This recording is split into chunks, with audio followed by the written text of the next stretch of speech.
Hello everyone, welcome to S classes. जैसा कि हम कैलेंडर के कॉन्सेप्ट सीख रहे थे, हमने कौन सा डे होगा किसी डेट पे वो हमने निकालना सीख लिया। रिपीटिशन ऑफ कैलेंडर देख लिया, ऑड डेज के बारे में जान लिया। तो आइए, जो कैलेंडर से सबसे ज़्यादा पूछे जाने वाले क्वेश्चंस जिस टाइप के हैं उससे रिलेटेड जो भी कॉन्सेप्ट है और क्वेश्चन प्रैक्टिस वो हम इस वीडियो में देखेंगे। तो आइए शुरू करते हैं। सबसे पहले लास्ट क्लास का जो मैं आपको एक रिमाइंडर दे देता हूँ। लास्ट क्लास में हमने ये टेबल देखी थी, इसके बारे में डिस्कशन किया था कि हम रिपीटिशन ऑफ कैलेंडर कब होता है। तो leap year 28 years, leap year जो होता है वो 28 ईयर्स बाद रिपीट होता है। इसके बारे में हमने ये जाना था।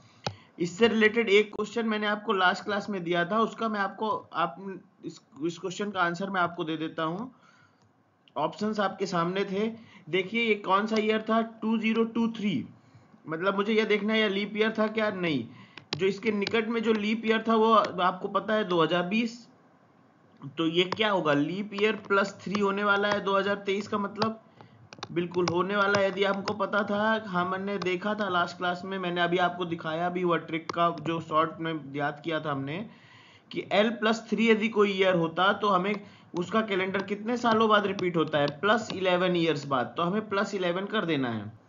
यदि मैं +11 करूंगा तो आप देखिए 2023 में हमें कितना ऐड करना है, प्लस कर देना है 11। तो 4302 मतलब कब रिपीट होने वाला है यह कैलेंडर, 2034 में। शायद आप इसे समझ गए होंगे। कैलेंडर रिपीटिशन के बारे में आपको अच्छे से चीजें समझ में आ गई होंगी। तो आइए आज हम देखेंगे कि हमें आपने कई बार क्वेश्चन देखे होंगे और सबसे ज्यादा पूछे जाने वाला पार्ट भी यही है जो मैं आपको अब बताने जा रहा हूं। आपने क्वेश्चन देखे होंगे कि हमें क्वेश्चन देता है कि 1 जनवरी 2024 को वेडनेसडे था। वो हमसे बोल देता है यदि आपको 1 जनवरी को वेडनेसडे था तो आप हमसे यह बताओ कि 1 जनवरी 2025 को क्या होगा। इस टाइप के जो भी प्रॉब्लम्स है, इससे रिलेटेड जो भी चीजें हैं, वो मैं आपको 2-3 क्वेश्चन मैंने आगे रखे हैं इसके बाद नेक्स्ट स्लाइड्स में। तो उससे आपको यह क्लियर हो जाएगा कि इन क्वेश्चनों को हम कैसे सॉल्व करते हैं। कुछ भी नहीं होता है इसमें, कॉन्सेप्ट लगता है केवल और केवल ऑड डेज का। जैसा कि हमने फर्स्ट क्लास में पढ़ा था कि नॉर्मल ईयर में 1 ऑड डे होता है। इसका मतलब यह होता है, आपको मैं बता दूं, आप यदि देखिए जैसे यही क्वेश्चन था, मान लीजिए मुझसे पूछ रहा था 2025 कर दीजिए आप इसे। तो 2025 क्या है, एक नॉर्मल ईयर होने वाला है। तो नॉर्मल ईयर के केस में यदि वह मुझसे पूछता है कि अगले साल क्या होगा, तो वह एक दिन से आगे खिसक जाएगा, क्योंकि एक और डे होता है नॉर्मल ईयर में, तो एक दिन आगे खिसका देना है। यदि कभी वो मुझसे पूछेगा लीप ईयर के बारे में, तो लीप ईयर में आपको पता है जैसा कि हमने फर्स्ट क्लास में देखा था 2 ऑड डेज होते हैं। तो 2 ऑड डेज मतलब कोई लीप ईयर का केस होगा तो 2 डेज आगे शिफ्ट कर देना है उसे। केवल इतना ही है। इसी कॉन्सेप्ट पे बेस्ड आपसे क्वेश्चन पूछे जाते हैं एग्जाम में। जो कैलेंडर से सबसे ज्यादा पार्ट जो पूछा जाता है वो यही है। इस क्वेश्चन के फॉर्म में आपके सामने क्वेश्चन आएंगे और ऐसे क्वेश्चंस को करने में मुश्किल से मुश्किल 5 से 10 सेकंड का समय लगना चाहिए। उससे ज्यादा यदि हम समय दे रहे हैं तो हम अपना टाइम वेस्ट कर रहे हैं, क्योंकि यह क्वेश्चन बहुत ही सिंपल होते हैं और सिंपल लॉजिक के होते हैं। जिसमें इसमें आपको पहला ही क्वेश्चन दिख रहा है, यदि इफ ऑन 1 जनवरी 2008 को में ट्यूसडे था 1 जनवरी को, तो हमें पूछ रहा है 1 जनवरी 2009 को क्या होगा। तो देखिए बिल्कुल सिंपल सी बात है। मैं आपको सबसे पहले आपको देखना है यह कौन सा ईयर है। 08 यूनिट और 10th प्लेस पे 08 है। आप इसे 4 से डिवाइड करिए, डिविजिबल है क्या, आप बोलेंगे बिल्कुल है। तो इसका मतलब 2008 एक लीप ईयर होने वाला है। लीप ईयर के केस में मैंने आपको बोला 2 डेज से आगे क्या हो जाएगा, शिफ्ट हो जाएगा। तो ट्यूसडे था, जस्ट 1 ईयर बाद ही पूछ रहा है तो 2 डेज आगे शिफ्ट कर देना है। तो ट्यूसडे के बाद आपको पता है कि सब क्या आता है, वेडनेसडे, मतलब एक दिन मैंने आगे शिफ्ट किया।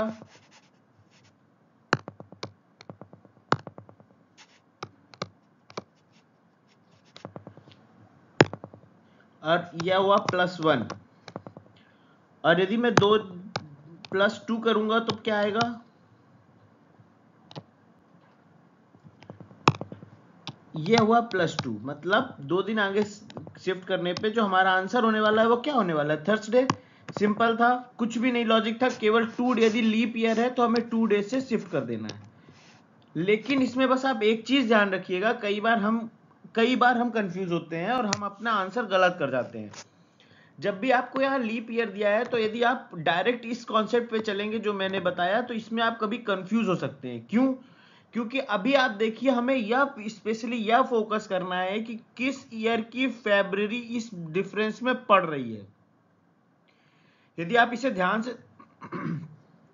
ध्यान से देखें तो 2008 की जो फेब है वो इस ड्यूरेशन के बीच में फॉल हो रही है। 2008 की फेब ये, और 2008 कैसा है? लीप ईयर है, इसीलिए यह कितने डेज से शिफ्ट होगा? 2 डेज से। लेकिन यदि फेब 2009 की पड़ रही होती तो यह 1 डे से शिफ्ट होता। आपको इसी से समझने के लिए मैंने सेम रिलेटेड प्रॉब्लम अगले क्वेश्चन में रखी है, लेकिन मंथ बदला है। क्या बदल दिया है? केवल मंथ। तो आइए देखते हैं अगला क्वेश्चन देखते हैं। अगला क्वेश्चन हमें यह कहता है 1 मार्च 2008 को वेडनेसडे था, तो हमसे पूछ रहा है मार्च 1 2009 को क्या होने वाला है। ऑप्शंस आपके सामने हैं, कुछ भी अलग नहीं है। लेकिन आप यदि केवल यह देख के चलेंगे कि यह एक लीप ईयर था 8, तो मुझे +2 कर देना है। तो वेडनेसडे से यदि मैं +2 करूंगा तो थर्सडे और फ्राइडे। तो आप यहाँ पे सीधा आंसर मार जाते फ्राइडे, और फ्राइडे आपका ऑप्शन में जरूर देता। लेकिन जी नहीं, मैं आपको केवल यही सिखाना चाह रहा था कि हमें मंथ, यदि लीप ईयर दिया हुआ है तो कृपया एक बार मंथ पर फोकस करें, क्योंकि मंथ यहाँ पे क्या है? मार्च। इसका मतलब इस जो ड्यूरेशन में जो हमसे यह पूछ रहा है, इस ड्यूरेशन में जो फेब फॉल हुआ है वह फेब 2009 का है। 2009 के फेब में 28 डेज ही थे। इसका मतलब यह मुझे एक नॉर्मल ईयर की तरह ट्रीट करते हुए 1 डे शिफ्ट होगा, केवल 1 ऑड डे ही आने वाला है। तो 1 डे क्या होगा? शिफ्ट होगा। यदि यह 1 डे शिफ्ट होगा, इसका मतलब वेडनेसडे था तो नेक्स्ट डे कौन सा होने वाला है? थर्सडे। शायद आपको समझ में आया होगा, कुछ प्रॉब्लम नहीं है। केवल हमें लीप ईयर में 2 डेज शिफ्ट करना है, नॉर्मल ईयर में 1 डे शिफ्ट करना है। लेकिन जब हम कभी यहाँ पे लीप ईयर देख लें तो कृपया उसका मंथ पे नजर मारें और यह देखें कि फरवरी किस ईयर का उस ड्यूरेशन के बीच में आ रहा है। यदि वह लीप ईयर का फेब्र आ रहा है तो हमें +2 करना है, यदि वह नॉर्मल ईयर का आ रहा है तो +1 करना है। इसका राइट आंसर क्या हो जाने वाला है? थर्सडे। कोई प्रॉब्लम नहीं होगी। मैंने आपको ढंग से इस कॉन्सेप्ट को क्लियर करने के लिए सेम टाइप के 2 क्वेश्चंस रखे थे। आइए आगे बढ़ते हैं। अगला क्वेश्चन देखते हैं। On 8 December 2007 Saturday falls, what day of the week was it on 8 December 2006? अब इसमें क्या हुआ? हमें आगे जाने के बजाय या पीछे आ गया,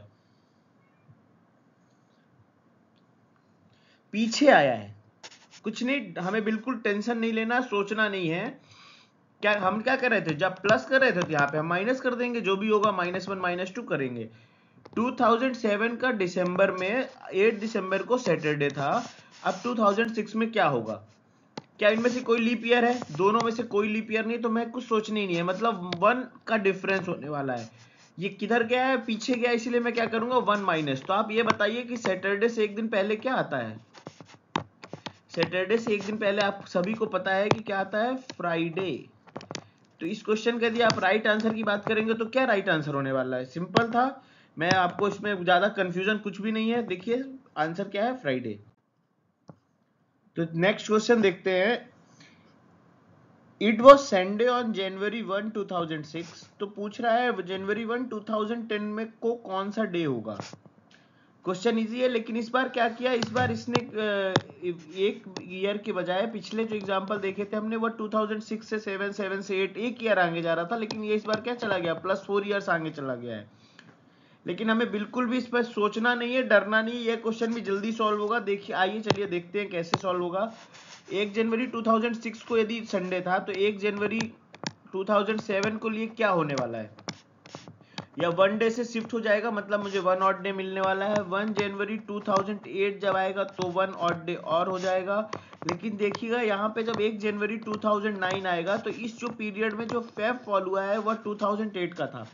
इसका मतलब मुझे यहाँ पे क्या 2 ऑड डेज मिलेंगे, और जब 1 जनवरी 2010 आएगा तो मुझे 1 ऑड डे और मिलेगा, क्योंकि यह एक नॉर्मल ईयर का कारण था। तो टोटल कितना हो गया? 5 ऑड डेज। इसका मतलब यह होता है कि जो भी दिन था यह 5 दिन से आगे चला जाएगा। बिल्कुल कोई भी प्रॉब्लम होगी नहीं। तो आइए एक बार बेसिकली मैं आपको पूरा दिखाता हूं कैसे चलता है। देखिए तो संडे था संडे से 1 डे आगे जाएंगे तो मंडे, इससे एक आगे जाएंगे तो ट्यूसडे, इससे +3 होंगे तो वेडनेसडे, +4 होंगे तो थर्सडे और +5 होंगे तो फ्राइडे। तो इसका मतलब क्या होने वाला आंसर? फ्राइडे। कोई प्रॉब्लम नहीं होगी, ये खाली मैं आपको लिख के इसलिए दिखाता हूं ताकि आपको कभी कंफ्यूजन ना रहे। आप जब प्रैक्टिस करेंगे तो धीरे धीरे आप डायरेक्ट संडे से 5 ऐड करके फ्राइडे ही बोलने वाले हैं। और वैसे भी जो हम नॉर्मल ऑड डेज का फॉर्मूला यूज करते हैं उसमें 5 का मतलब फ्राइडे ही होता है। यदि इससे रिलेटेड आपको कोई भी प्रॉब्लम हो तो आप हमारे पहले वीडियो पे जा सकते हैं, उसका लिंक मैं आपके डिस्क्रिप्शन में डाल दूंगा ताकि आप उसे और अच्छे से समझ सकें। तो आइए आगे बढ़ते हैं, अगला क्वेश्चन देख लेते हैं। What will be the day of the week 15 August 2010?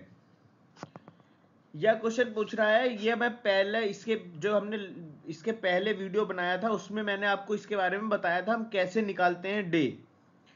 Options देख लीजिए, ऑप्शंस आपके सामने है। इस क्वेश्चन को थोड़ा सा फास्ट सॉल्व करें ताकि आप टाइम सेव करने का तरीका सीख सके। हमें पता है 2000 तक में 0 ऑड डेज थे। अब मुझे 10 तक जाना है तो पहले मैं 9 तक जाऊंगा। 9 तक में 2 लीप ईयर मिलेंगे और बाकी 7 नॉर्मल ईयर्स मिलेंगे। इसमें कितने ऑड डेज? 4, इसमें 7, तो टोटल कितना हुआ? 11। तो ऑड डेज बच रहे हैं यहाँ से 4, मतलब 2009 तक में कितने? 4 ऑड डेज बचे। अब अपन आगे बढ़ते हैं, 2010 की बात करते हैं। तो जनवरी में 3 ऑड डेज, फेब में 2010 की फेब नॉर्मल होगी 28 डेज की तो 0, मार्च में 3 ऑड डेज, अप्रैल में 2, मई में 3, जून में 2, जुलाई में 3 और अगस्त के मुझे कितने दिनों तक जाना है? 15। बिल्कुल, आप इसे ऐड करिए। 3 3 6 2 8, 8 3 11, 11 + 2 13, 13 + 3 16, 16 + 15 मतलब 31। 31 में कितने ऑड डेज होने वाले हैं? 3। इसका मतलब मुझे टोटल ऑड डेज कितने मिले? 7। 3 ये और +4 ये, तो 7 मिल गए। 7 ऑड डेज का मतलब 0 ऑड डेज, 0 ऑड डेज का मतलब क्या आंसर होता है? बिल्कुल आंसर होने वाला है संडे। शायद कोई प्रॉब्लम नहीं होगी, इससे रिलेटेड क्वेश्चन और कॉन्सेप्ट हमने लास्ट वीडियोस में पढ़ा हुआ है। तो क्वेश्चन सॉल्व करने का तरीका यही है, कैलेंडर से रिलेटेड ऐसे ही प्रॉब्लम्स आपके सामने आएंगे। चलिए एक क्वेश्चन और देख लेते हैं। यह क्वेश्चन इट वाज जनवरी, मतलब संडे था जनवरी 1 2006 को, तो 15 जनवरी 2010 को कौन सा डे होगा? ऑप्शंस आपके सामने है। यह क्वेश्चन बिल्कुल सिंपल है, इससे रिलेटेड क्वेश्चन हमने सॉल्व किए थे। मैं आपको एक हिंट देता हूं बस। 1 जनवरी 2006 से मैं कहां जाऊंगा? पहले 1 जनवरी 2010 तक हम चले जाएंगे।